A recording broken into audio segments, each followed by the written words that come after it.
اللہ الرحمن الرحیم۔ السلام علیکم۔ آج اس ویڈیو میں ہم آپ کو مکہ اور مدینہ کی 10 بہترین زیارات کے بارے میں بتائیں گے۔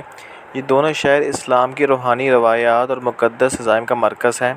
اسلام کی حرمت اور تہذیب کے لیے تحریک کے لیے یہ زیارت نہایت اہمیت رکھتی ہیں۔ ہم آپ کو مکہ اور مدینہ کے مشہور مناظر، تاریخی مقامات اور مقدس جگہوں کا تعارف کرانے جا رہے ہیں تاکہ آپ اپنے دل کو ان عظیم شہروں کے روحانی ماحول میں ڈال سکیں۔ ہم آپ کو ان مقدس مقامات کی تفصیلات اور ان کے معنی اور اہمیت کے بارے میں بتائیں گے تاکہ آپ انہیں زیارت کرتے وقت بہتر طور پر سمجھ سکیں۔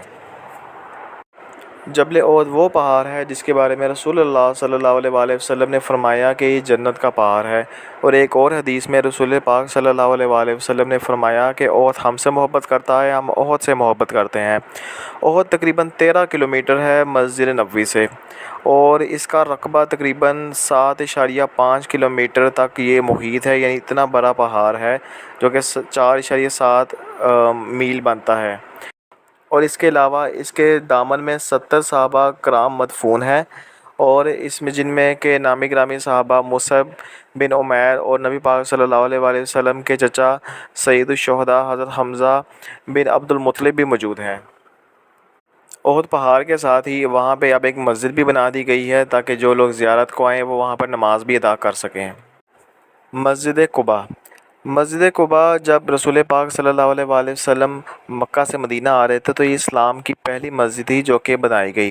اس کو رسول پاک صلی اللہ علیہ وآلہ وسلم نے خود اپنے ہاتھوں سے تعمیر کیا گیا، اور جب نبی پاک صلی اللہ علیہ وسلم اس قباء کے مقام پر رکے، جب مکہ سے آپ مدینہ ہجرت کر رہے تھے تو فوراً آپ نے کہا کہ یہاں پہ مسجد تعمیر کرنی چاہیے۔ اس سے اندازہ ہوتا ہے کہ مسجد کی اسلام میں کتنی اہمیت ہے کہ جہاں پر رسول پاک صلی اللہ علیہ وسلم 2 دن بھی رکے، آپ نے وہاں پر بھی مسجد تعمیر کر دی گئی۔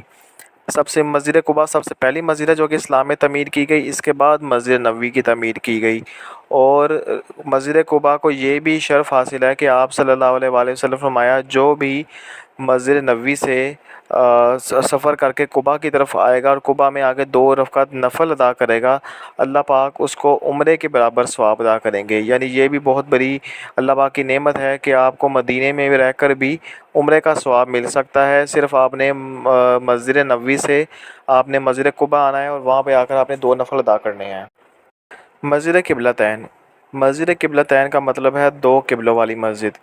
یعنی رسول پاک صلی اللہ علیہ وآلہ وسلم جب مکہ سے مدینہ آئے تو تقریباً 16 مہینے آپ نے مسجد اقصیٰ کی طرف نماز ادا کی، مسجد اقصیٰ کی طرف رخ کر کے نماز ادا کی، اور آپ بار بار اپنا رخ انور آسمان کی طرف اٹھاتے اور دل ہی دل میں اللہ سے دعا کرتے تھے کہ اللہ پاک قبلے کو مکہ کی طرف کر دے۔ پھر ایک دن ظہر، اور ایک حدیث میں ظہر اور کسی حدیث میں عصر کا وقت کے بتایا گیا ہے کہ تب آپ نماز پڑھا رہے تھے مسجد قبلتین میں، اور تو تب آپ پر وحی نازل ہوئی اور اللہ پاک نے فرمایا کہ اے نبی، ہم دیکھتے ہیں کہ آپ اپنا رخ انور بار بار آسمان کی طرف اٹھاتے ہیں اور دعا کرتے ہیں کہ قبلے کو کعبہ کی طرف کر دیا جاتا، تو اللہ پاک نے آپ کی دعا قبول فرمائی۔ تو پھر تب سے مسلمان کعبہ کی طرف رخ کر کے اپنا نماز ادا کرنے لگے۔ اور ابھی بھی جب آپ مسجد میں جائیں گے تو آپ دیکھیں گے کہ اندر پرانا جو کہ مسجد اقصیٰ کی طرف نماز پڑھ کے قبلہ تھا، اس کے نشانات اب بھی موجود ہے، اور انہوں نے اوپر کی طرف مسجد میں اس کا نشان رکھا گیا ہے تاکہ پتہ چلے کہ اس طرف مسجد اقصیٰ ہے اور دوسری طرف مسجد کعبہ۔ جنت البقیع۔ جنت البقیع وہ قبرستان ہے جہاں پہ تقریباً 10,000 سے زیادہ صحابہ کرام اہل بیت کی قبر مبارک موجود ہے۔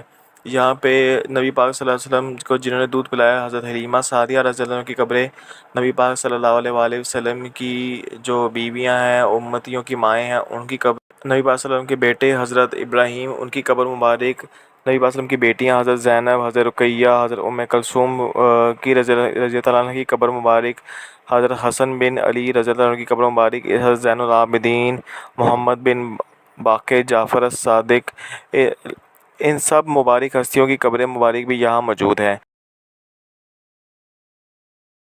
اور جنت البقیع مسجد نبوی کے بالکل ساتھ ہے۔ اب جتنی مسجد نبوی کی ایکسٹینشن ہو چکی ہے، مسجد نبوی کا گیٹ بالکل جنت البقیع کے ساتھ لگتا ہے، اور اکثر یہاں پہ فجر اور عصر کے وقت اس کا گیٹ کھولا جاتا ہے تاکہ لوگ جنت البقیع کی زیارت کر سکیں۔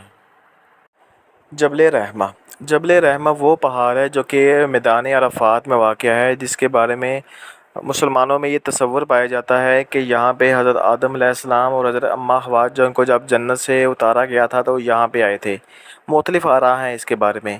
یہ جبل رحمہ اور خاص طور پر حج کے مقام پر دیکھا جاتا ہے جب کہ سارے حاجی یہاں پر جمع ہوتے ہیں اور یہاں پر وقوف عرفات ہوتا ہے۔ اور وقوف عرفات اتنا ضروری ہے کہ رسول پاک صلی اللہ علیہ وسلم نے فرمایا جس نے حج کے سارے ارکان کیے لیکن عرفات میں وقوف نہیں کیا اس کا حج نہیں ہے۔ جبل رحمہ مقام عرفات میں واقع ہے، عرفات کے میدان میں واقع ہے، اور یہیں پہ نزدیک آپ کو مسجد نمرہ بھی دیکھنے کو ملے گی جو کہ حج کے دنوں میں جو کہ صرف حج کے دن میں ہی کھولی جاتی ہے اور جہاں پہ حج کا خطبہ ہوتا ہے۔ اور عام طور پر آپ زیارت کے لیے مسجد عرفات اور عام طور پر آپ زیارت کے لیے عرفات کے میدان میں آ سکتے ہیں۔ اور اسی طرف آتے آتے رستے میں آپ کو مینا کے اوپر سے کیمپس بھی دکھائے جاتے ہیں۔ عام حالات میں آپ کو مینا میں جانے نہیں دیا جاتا، اوپر سے ہی دکھائے جاتے ہیں۔ اس طرح مزدلفہ کو بھی اوپر روڈ سے دکھایا جاتا ہے، عام حالات میں یہ بند ہوتے ہیں۔ غار حرا، غار حرا وہ مبارک جگہ ہے جہاں پہ رسول کریم صلی اللہ علیہ وآلہ وسلم پر پہلی وحی اتری۔ یہی وہ مقام ہے جہاں پہ حضرت جبرائیل علیہ السلام آپ صلی اللہ علیہ وآلہ وسلم پر پہلی وحی اتارنے کے لیے آئے۔ آپ صلی اللہ علیہ وآلہ وسلم کی عمر مبارک 40 سال تھی جب اس مقام پر آپ پر پہلی وحی اتری۔ غار حرا تقریباً 890 فٹ اس کی اونچائی ہے۔ غار حرا مکہ سے تقریباً 4 کلومیٹر کے فاصلے پر ہے۔ جبل ثور سعودی عرب کا ایک پہاڑ ہے جو کہ مکہ مکرمہ کے نچلے حصے میں ضلع مسفلہ کے جنوب میں واقع ہے۔ یہ اسلامی مذہب کے تعلق رکھنے والے لوگوں میں مشہور ہے کیونکہ اس میں ثور کی معروف غار واقع ہے۔ اسلامی روایت کے مطابق یہ غار وہ غار ہے جہاں رسول اللہ صلی اللہ علیہ وآلہ وسلم اور آپ کے ساتھی حضرت ابوبکر صدیق رضی اللہ تعالیٰ عنہ کو قریش کی تلاش کرنے والی پارٹیوں سے بچنے کے لیے یہاں پہ پناہ ملی۔ یہ ایک بہت مقدس مقام سمجھا جاتا ہے جسے ہجرت کے بعد آپ صلی اللہ علیہ وآلہ وسلم اور آپ کے ساتھیوں نے ٹھکانے کے طور پر استعمال کیا۔ یہاں 3 دن اور 3 راتیں پناہ لی آپ نے۔ خیال کیا جاتا ہے کہ ان دونوں کو تلاش کرنے والے دستوں سے بچانے کے لیے اللہ تعالیٰ نے ان کے قیام کے تیسرے دن غار کے دروازے پر ایک مکری کا جالا بنا اور مکری نے سپاہیوں کو انہیں تلاش کرنے سے روکا، اور اس طرح نبی کریم صلی اللہ علیہ وآلہ وسلم اور ابوبکر صدیق تک وہ لوگ تلاش کرنے والے نہ پہنچ سکے۔ اس پہاڑ کی اونچائی 750 میٹر ہے۔ مسجد عائشہ وہ جگہ ہے جس کو تنعیم بھی کہا جاتا ہے، یعنی وہ مقام جہاں پر آ کر اگر آپ نے عمرہ کرنا ہے تو آپ آ کر احرام باندھیں گے، عمرے کی پھر سے نیت کریں گے اور پھر آپ عمرے کے لیے جائیں گے۔ یعنی جب بھی حجاج کرام جب ایک بار مکہ میں عمرہ کر لیتے ہیں اور پھر جب دوبارہ عمرہ کرنا ہوتا ہے تو وہ مسجد عائشہ آتے ہیں۔ یہ ایک اختلاف کی جگہ بھی ہے اس سینس میں کہ امام ابو حنیفہ رحمۃ اللہ علیہ ان کے نزدیک یہاں سے عمرہ ہو جاتا ہے، اور امام شافعی امام ابن حنبل کے نزدیک یہاں سے عمرہ نہیں ہوتا، اور وہ کہتے ہیں اگر آپ نے ایک بار دوسرا عمرہ کرنا ہے تو آپ کو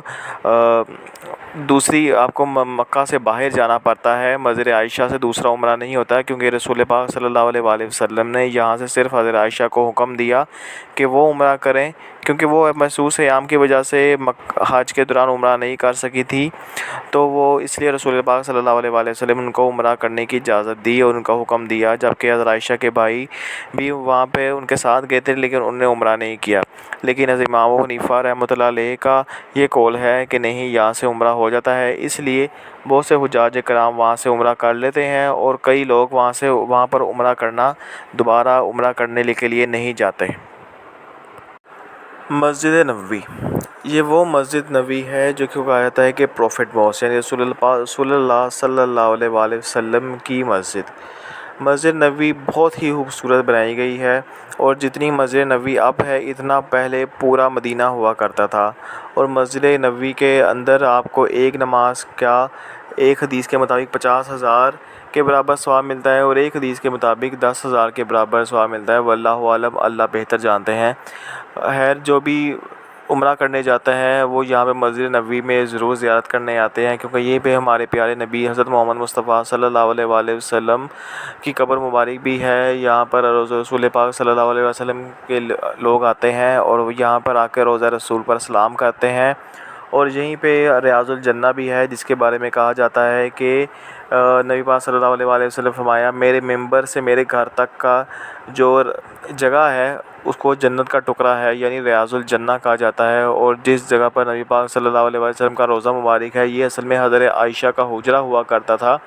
اور کیونکہ حدیث میں ہے کہ جو پیغمبر جہاں پر فوت ہوتے ہیں تو ان کو اسی جگہ پر ان کی تدفین ہوتی ہے، اس لیے حضرت بکر صدیق نے جب یہ حدیث سنائی تو اس کے بعد تمام صحابہ نے یہیں پر مسجد الحرم مکہ، یہ سب سے خوبصورت زیارت ہے۔ یہاں پر ایک نماز کا 1,00,000 نماز پڑھنے کے برابر ثواب ہے۔ اور یہیں پہ آپ جب آتے ہیں آپ عمرہ کرتے ہیں، یہیں سے عمرہ کرتے ہیں، یہیں پہ طواف کرتے ہیں، یہیں پہ سعی کا مقام بھی ہے، یعنی ایک زیارت کے اندر ہی کئی زیارت ہیں۔ اور ایسا ایکسپیرینس ہے کہ جب ایک بار آپ مکہ میں آ جائیں تو آپ کا دل کرے گا کہ آپ بار بار آئیں، کیونکہ اس سے بہتر جگہ اور اس سے بہتر زیارت اور کوئی بھی نہیں ہے۔ یہاں پر آ کے بندے کو جتنی بھی پریشانیاں ہوتی ہیں، ٹینشنیں ہوتی ہیں، وہ سب بندہ بھول جاتا ہے۔ یہ ایک الگ ہی سما ہے جو کہ آپ کو صرف مکہ میں اور مدینہ میں، مسجد نبوی میں اور مسجد الحرام مکہ میں ہی ملے گا۔ اس کے علاوہ ایسا ایکسپیرینس آپ کو کہیں نہیں ملتا۔ جب بھی جس نے مسلمان نے بھی عمرہ کرنا ہوتا ہے اس کو یہیں پہ آنا پڑتا ہے۔ اور یہاں کی سب سے خاص عبادت ہے طواف، کیونکہ نماز تو آپ باقی جگہ مسجدوں میں بھی پڑھ سکتے ہیں، نو ڈاؤٹ کہ یہاں پہ جو نماز پڑھتے ہیں اس کا نماز کا ثواب سب سے زیادہ ہے، لیکن جو طواف ایک خاص عبادت ہے یہاں کی جو کہ آپ کو اس کے علاوہ کہیں بھی نہیں ملتی۔ جو بھی لوگ یہاں پر آتے ہیں ان کو چاہیے کہ زیادہ سے زیادہ طواف کریں، کیونکہ یہ طواف ایک واحد عبادت ایسی ہے جو کہ دنیا میں مکہ کے علاوہ کعبہ کے علاوہ اور کہیں بھی نہیں ہے۔ اگر جو بھی آپ لوگوں سے بھی یہ ویڈیو دیکھ رہے ہیں، آپ لوگوں کو ویڈیو پسند آئی ہے تو پلیز اس کو لائک کریں، شیئر کریں اور کمنٹ کر کے مجھے ضرور بتائیے کہ آپ کو اس میں سے کیا بات اچھی لگی اور کیا چیز اچھی نہیں لگی۔ اور میرے چینل کو سبسکرائب کریں اور ویڈیو کو زیادہ سے زیادہ شیئر کریں۔ انٹل نیکسٹ ٹائم، اللہ حافظ۔